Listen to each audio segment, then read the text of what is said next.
Welcome into OutKick the show. I'm your fearless leader, Clay Travis. I hope all of you are having fantastic Wednesdays. And in the event that somehow it has escaped your knowledge, today is Valentine's Day. If you are not taking care of the women in your lives, you are done for. If you have not yet prepared for Valentine's Day and you just heard me say that opening sentence and you just had a holy crap moment, you should leave the show right now.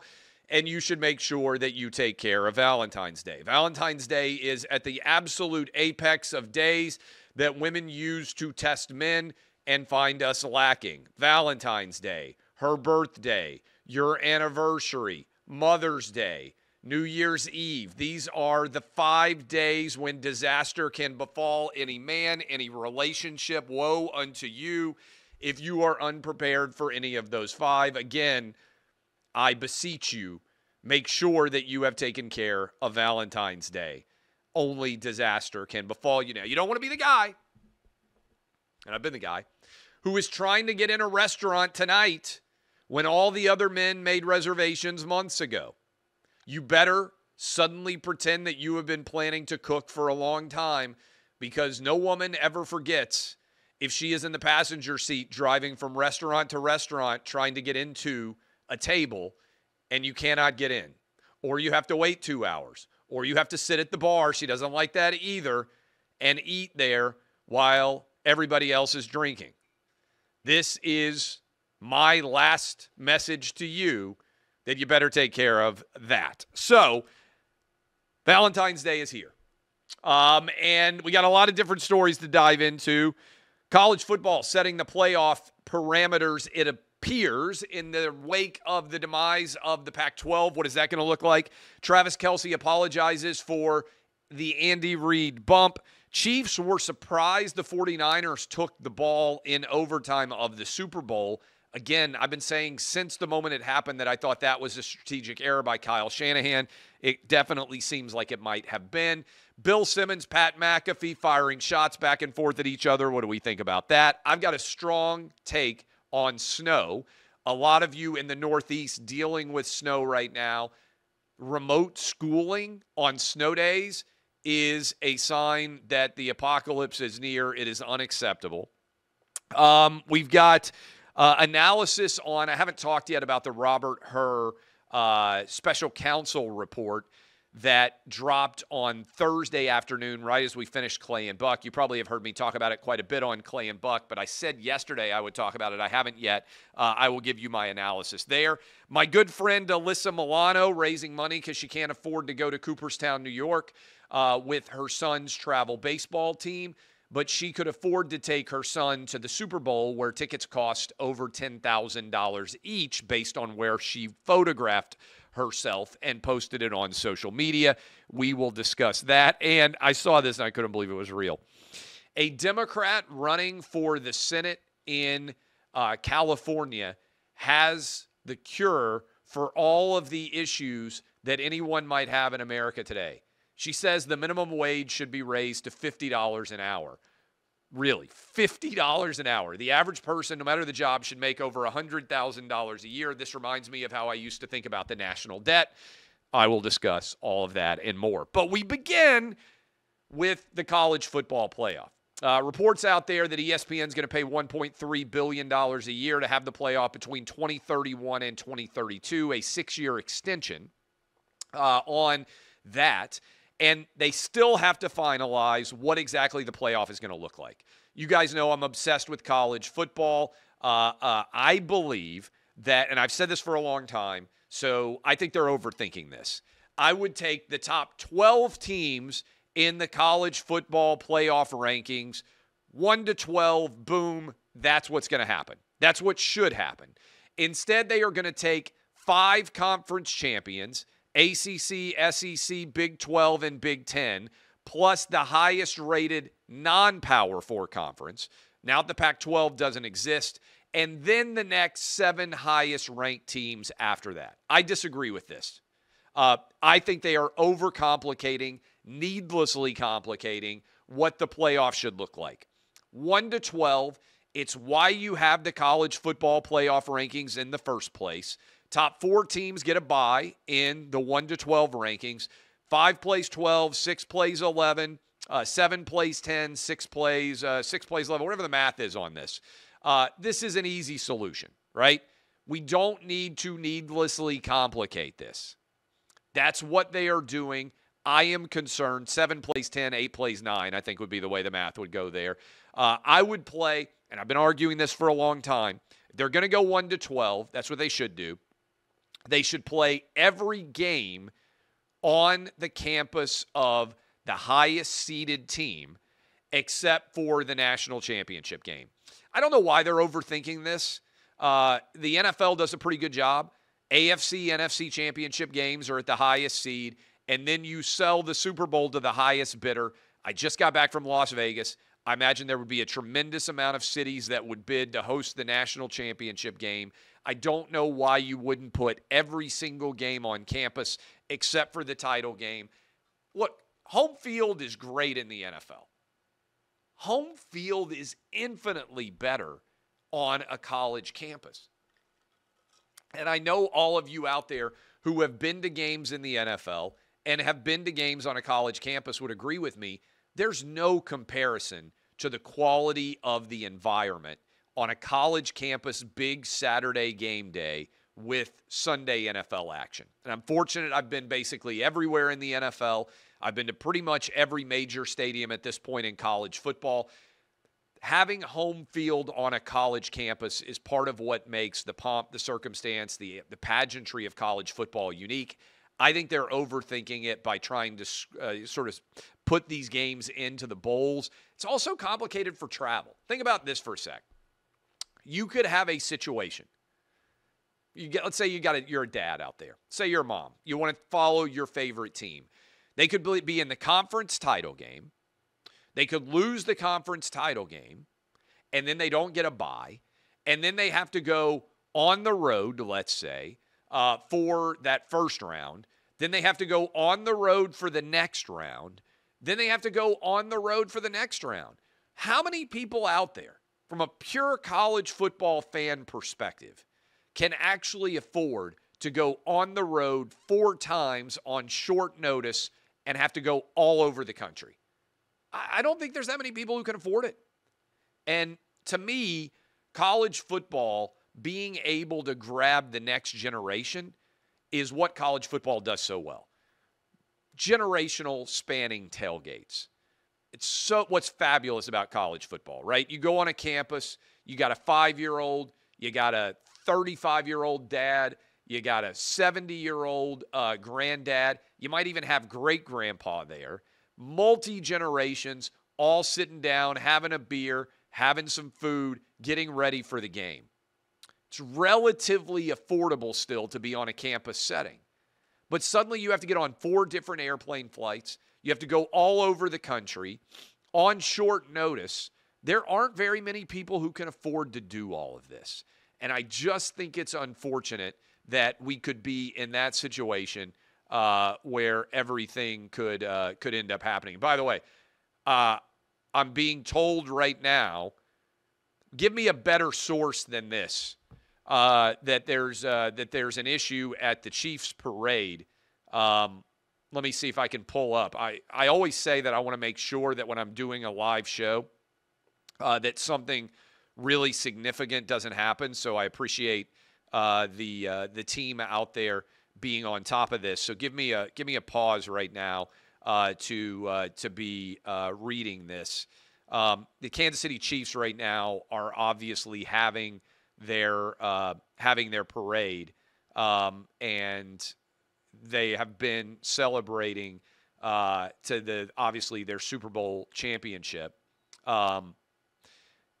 So this is from, let me pull it up and just make sure I see it myself, from the Kansas City Police account, and I want to look it up. This is the official Kansas City Police in the last 13 minutes. Shots have been fired around Union Station. Please leave the area. I'm reading. This is the official Kansas City Police report. Shots were fired west of Union Station near the garage. Multiple people were struck. 2 armed people have been taken into custody. Anyone nearby needs to leave the area as quickly and safely as possible to facilitate treatment of the shooting victims. Please avoid the Union Station parking garage area to allow first responders through. That is the absolute latest. That has just happened. That tweet that I just read from you just sent a couple of minutes ago. So appreciate the crew back in Nashville letting me know about that. We'll obviously update you on OutKick throughout the course of Hot Mic with Chad Withrow and Jonathan Hutton, which is the show that's going to be on as a part of the OutKick network after this one. But appreciate the crew letting me know that literally has just happened. Again, they're celebrating in Kansas City. And there will be more details that come out about that. But just FYI, that's obviously very serious, far more serious than my takes on the college football playoff or what I was going to talk about next, which I'm going to continue. But that is the latest on that. And it sounds like everything is in control in terms of the suspects being in the custody of the Kansas City police. And certainly we hope that anybody who was wounded there is going to be okay. And we'll continue to follow this. It's going to be a major story. As a part of the OutKick network and certainly at OutKick.com. Couple of stories, obviously far less significant here. Travis Kelce has apologized for bumping head coach Andy Reid in the Super Bowl during the first half. That would have, if the Chiefs had gone on to lose this game, Travis Kelce bumping Andy Reid would have been by far the number one story in all of sports media on Monday. As a result of the Kansas City Chiefs coming back and winning that game, most people just completely moved on from that story. And Travis Kelce really hasn't been that criticized. Now, I saw Tyreek Hill said, oh, this is because of his race. Like, I always think that's dumb. The reality is, I believe, pretty much everybody in the NFL gets treated the same no matter what they do on the field. Tyreek Hill also has tons of off-the-field related issues that he's had in his past, and he's still a $100 millionaire because he's really talented at playing football. The reality, and I've been making this argument for a long time, you can be upset about it, but the reality is so long as your talent exceeds your problems, you are always going to be able to be employed in the NFL. That is the reality.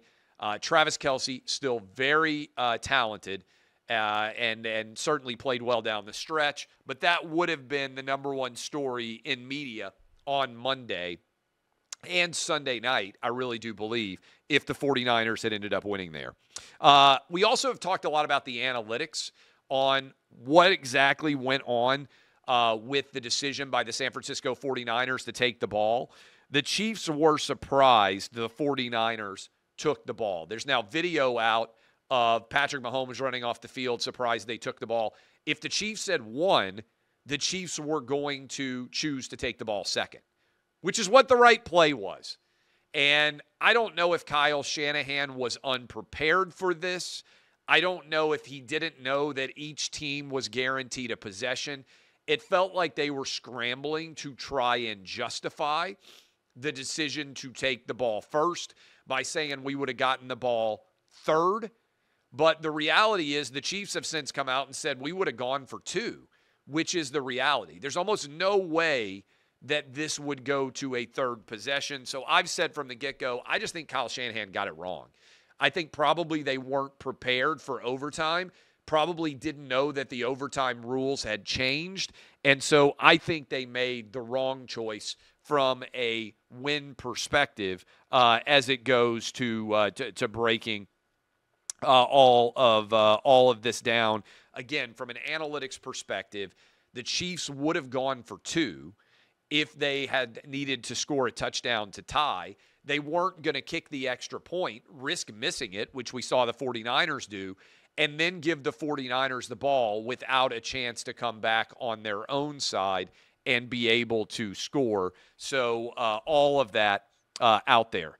I wanted to mention, too, you guys know I paid off $794 of Alyssa Milano's travel baseball team trip to Cooperstown, New York.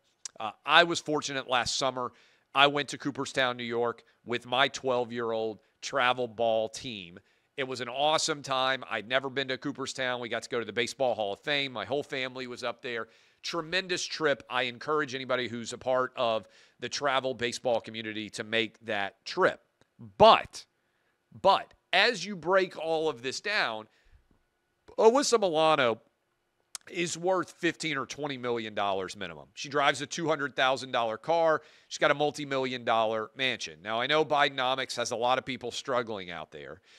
So I agreed to pay off the $794 so that the travel team could go. Still no thank you from Alyssa Milano. She then goes to the Super Bowl and posts a photo of she and her 12-year-old son that she's been begging for money for from people less fortunate than her. And they're sitting in seats that would cost over $10,000 each. So you're trying to raise $10,000 so your son's travel ball team can go to Cooperstown. Meanwhile, you're willing to spend at least $20,000 to take your son to the Super Bowl. Now, look, I'm fortunate now. My family's taken care of. We got plenty of money. I got back from Australia recently. I just got back from the Super Bowl. I took my wife. What would you have thought if I had gone on social media and I had asked for you guys to fund directly my trip to Australia or my trip to the Super Bowl? A lot of you would have justifiably said, what are you talking about? You should pay for your own family's extracurricular activities. If you're rich, you shouldn't ask people poorer than you to pay for your family's extracurricular activities, for your vacations, for your travel ball expenses. And I also don't agree with asking for money this way as opposed to actually having the kids go out and do the work themselves. What are you actually teaching them? All these things are very valid questions that Alyssa Milano, I think, should have to answer for, and it just looks particularly tone deaf. So I would just factor that in general, as that story has gone viral since. And, oh, by the way, not that I need it, but she still hasn't said thank you to me for helping to fund her son's travel trip to Cooperstown, New York. A couple of other stories that are out there. Massive snow day on the East Coast. Many people out there on the East Coast getting hit. Sorry, I'm still getting updated on the shooting out there. Let me see what this is, because I want to make sure that that I'm on top of things. Just the continued story surrounding everything. Much less serious. They also have fired Steve Wilks as the 49ers defensive coordinator. A little bit surprised. They didn't play very well in the first half, second half. But maybe the fallout. Certainly if they had won that game, I don't think Steve Wilks would have gotten fired. Other breaking news, much less significant, obviously, than the shooting that took place in Kansas City. Also, snow day issues. New York City got popped 6-8 inches. Whole East Coast got hit. You guys know that I think shutting down schools for COVID was a ridiculous choice. Indefensible. I've been arguing against it for years. We're coming up on the 4-year anniversary now of schools shutting down. Some kids were doing remote schooling for years before all was said and done. Remote schooling doesn't work very well. But this trend that I'm seeing now of on snow days, kids have remote schooling. This is what New York City did. It is an abomination. Look, throughout kid history, there is nothing better than a snow day. Get your sled, put on your jackets, get in a snowball fight, celebrate the fact that there is no school. The idea that we're going to take from COVID, not the lesson that we never should have shut down and that remote schooling is an oxymoron and doesn't really work, but that we're going to try to apply that for snow days, indefensible. We have to draw the line here and say no. I'm speaking out on behalf of kids. I'm speaking out on behalf of teachers. I'm speaking out on behalf of parents who can't remember their Wi-Fi passwords and are going to be frustrated. And by the way, tons of kids out there that don't have access to get on the internet from home. Let kids be kids. Snow days mean no school, means everybody gets to go out and have an incredible time. Some of you will remember, I named myself humbly the Snow Czar of Nashville, Tennessee when I did local sports talk radio. I would bring the reports about the snow. I would encourage people how to survive and that you would, in fact, live through snowfall in the South. Snow days should mean no school. This is an abomination that we've even allowed this to become a reality. Finally, what else do I have written down here? Oh, the Robert Herr analysis. A lot of people out there talking about Robert Herr. Oh, he's not a doctor. He doesn't know what he's talking about. How in the world is he going to be able to analyze Joe Biden's mental and physical capacity? It's actually the essence of the decision that he made. I keep hearing a lot of people say, well, why in the world should he be telling us what he thinks about Joe Biden's mental state? Who cares whether Joe Biden knew the year that his son died? Who cares if Joe Biden doesn't know what years he was still the vice president of the United States? Why is that Robert Herr's job? Because Joe Biden's mental capacity is the alibi, the get out of jail free card that he actually gave to Joe Biden after he determined that Joe Biden had willfully broken the law as it pertains to the classified documents. This is me putting my lawyer hat on here. Almost every crime requires two parts, mens rea and an actus rea. An actus rea is the actual act itself.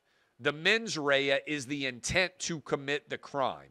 What they're basically saying is that due to Joe Biden's diminished faculties, he lacks the ability to have the intent to commit a crime, okay? And that a jury would not find him guilty as a result. Here's the problem with that. If Joe Biden doesn't have the mental capacity to commit a crime, how does he have the mental capacity to be president of the United States? To me, both of those things can't be true.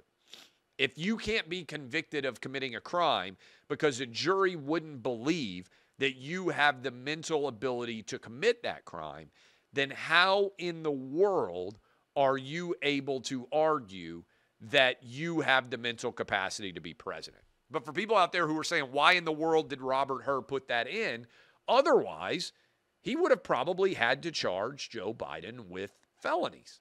This was the get out of jail card. This was the alibi that was provided in this context. And so I think that is significant, and that's why it had to be in the report. I still believe that Joe Biden is not going to be the nominee, and I think this report was part and parcel of continuing the process under which Joe Biden will not be allowed to be the nominee going forward.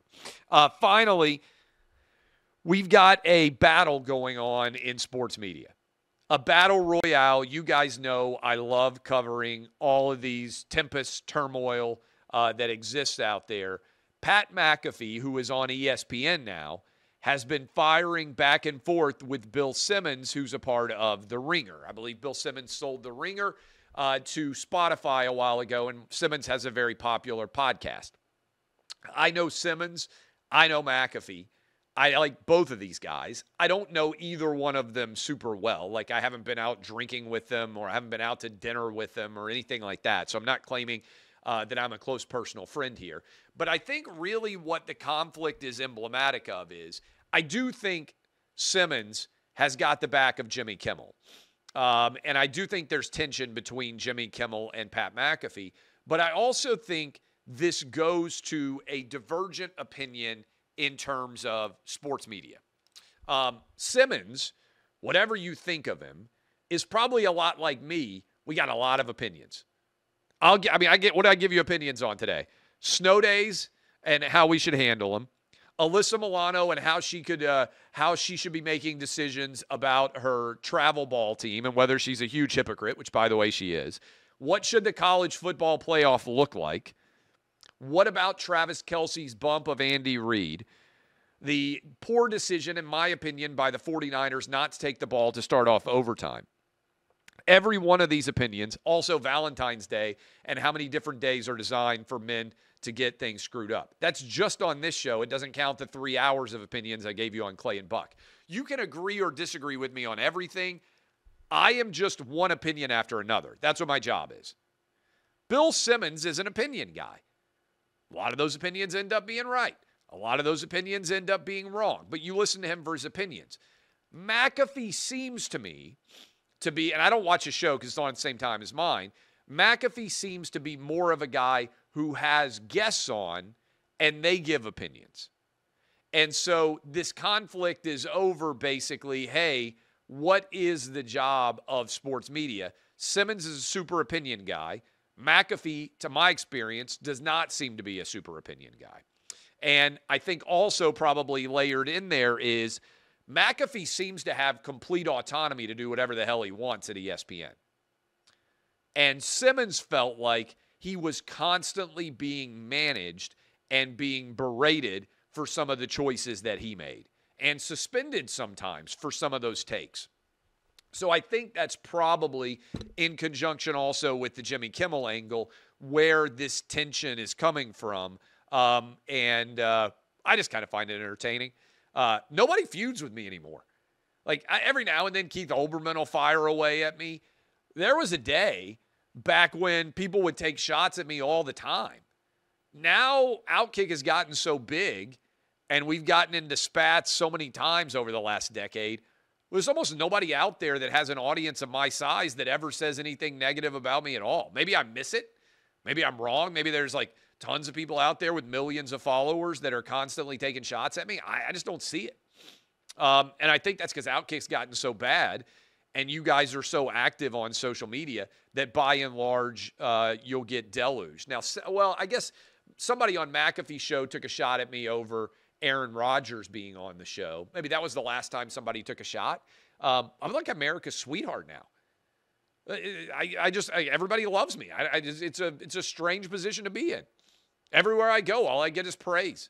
All I get is kisses, beloved hugs. I am as popular as Cupid on Valentine's Day. And I guess that's just my life now. I love all of you. If you haven't taken care of Valentine's Day, make sure that you do.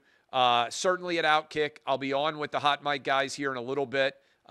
They will continue to follow the breaking news that came out while I was on the air here about the shooting in Kansas City. I hope everybody is okay. Reports are that the shooters are in custody, and we certainly hope that everybody will be safe in the Kansas City area as they celebrate a second straight Super Bowl win and third Super Bowl in the last 4 years, whatever the heck it is. Appreciate all of you.